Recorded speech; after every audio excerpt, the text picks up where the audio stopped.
Hello. Here's an absolutely true story for you.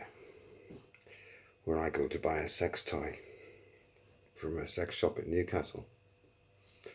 Not for myself and my partner. No, it's for my best friend and his. A task that you'd never think you'd ever be asked to do. Go and select a dildo for your best mate's girlfriend so they can embellish their sex life in the bedroom. And the background story is that we're living in this village, northeast of England, called Boburn. There's a flat above the co-op. They rented out. And there was a spare room going, and I rented that room as well from them. It was very convenient because I worked on the industrial estate over the road at a fire alarm company, so it was perfect. Plus, I'm with my mates, and I think I'm age 20 to 21 at this point in my life, and it's just, when you're not at work, it's just party time, really. All like mini rock fans and biker types, and it was just happy wild days.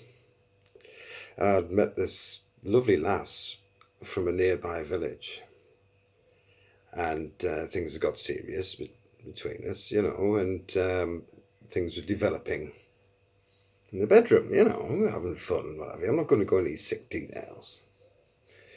But we're a broad-minded couple in our 20s, and we're banging like fucking rabbits, so what?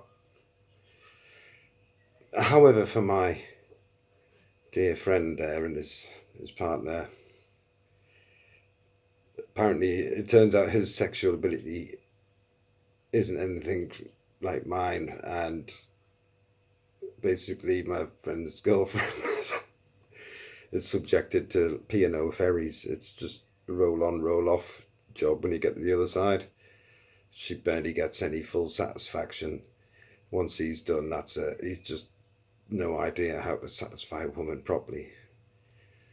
Where me and my partner, that was, full on. It might as well have been a blue movie, me and her, including toys and all of that business. But,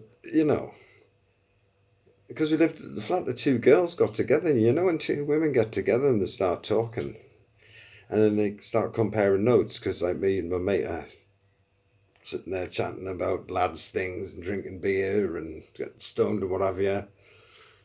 We might be potting around something, fixing the bikes, making homebrew, but the lasses are in the little sewing circle talking about me and my mate and comparing notes. The couple of cows, my partner tells me that all the sort of details, and I'm like, oh, do I really need to hear this about my mate that he's shit in bed with her? So, upon hearing that myself and my partner are having a wonderful time just on the other side of the wall in the bedroom I'm renting, she's on to my mate. She wants him to buy him a sex toy, some dildo, just to spice things up a bit, and she might be able to get some satisfaction for herself once and encourage play in the bedroom. Unfortunately, my mate, the way he wasn't as broad-minded, and he saw the dildo as some kind of alien invasion in the bedroom and it's going to take over his job. I kid you not.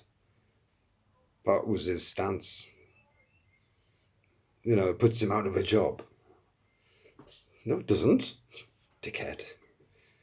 Just didn't understand. Anyway, it's his loss, isn't it? The amount of fun you can have with a toy. So in the panic, he comes running to me. God knows why. He didn't do this for himself. Petrified probably and panicked in the moment. Bunged me 50 quid or something like that. Gave me the keys to his motorcycle. I want you up Newcastle. I don't care. Just come back with a fucking vibrator. I'm like, what?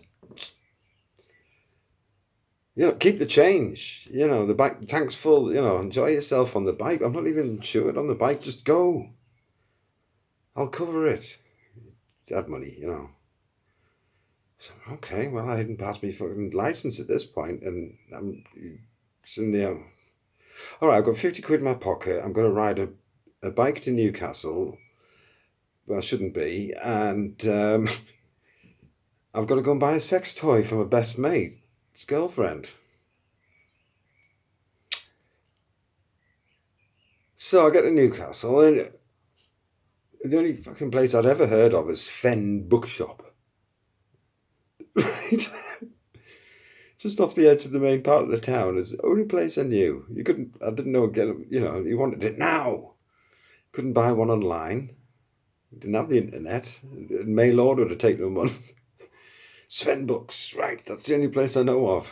Never been in. Right, so I've got the bike secure car, but I get into Sven Books straight through the door. And immediately to my right, there's this fucking huge white vibrator. It's about shoulder height. I'm 5'7" to 5'8", and this thing's up to my shoulder. And what's that? It must be 4 foot, whatever. No, 5 foot. Like that, white veins everywhere, big fuck off, huge red dial on it. I'm looking and going, oh. My mate's lass is only like 4'11" and a bit or something like. Little lass. That thing was taller than her. So there's not many people in the shop. Obviously, I'm behind the counter. He doesn't give a shit. Somebody else is browsing through the videos and stuff. So I'm straight over to the dildo rack, and it's just wall-to-wall cock. And I'm going, oh my God, there's these big, huge black things you could have killed a horse with.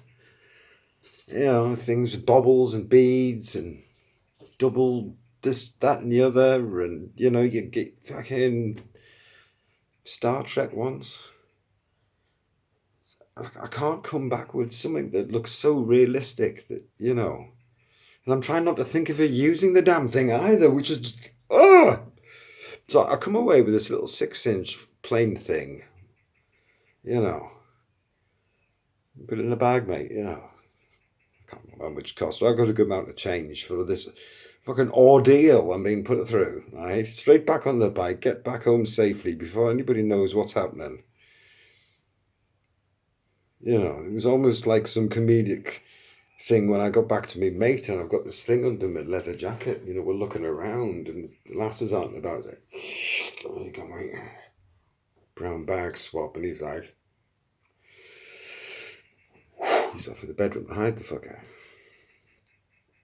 Mission complete, you know. I don't want to know any more, but I unfortunately get to find out, don't I? What happens? Now the mission is complete and he's fully equipped for the job. Ready to go.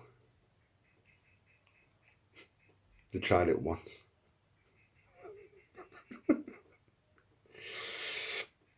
I was told the battery cover came off, right? There was a massive fumble. It was shoved in the top drawer and that's where it remained until they split up. All of that for a loose battery cover. Fucking hell. Oh, if a friend ever asks you, just say no, right? You just don't want the hassle.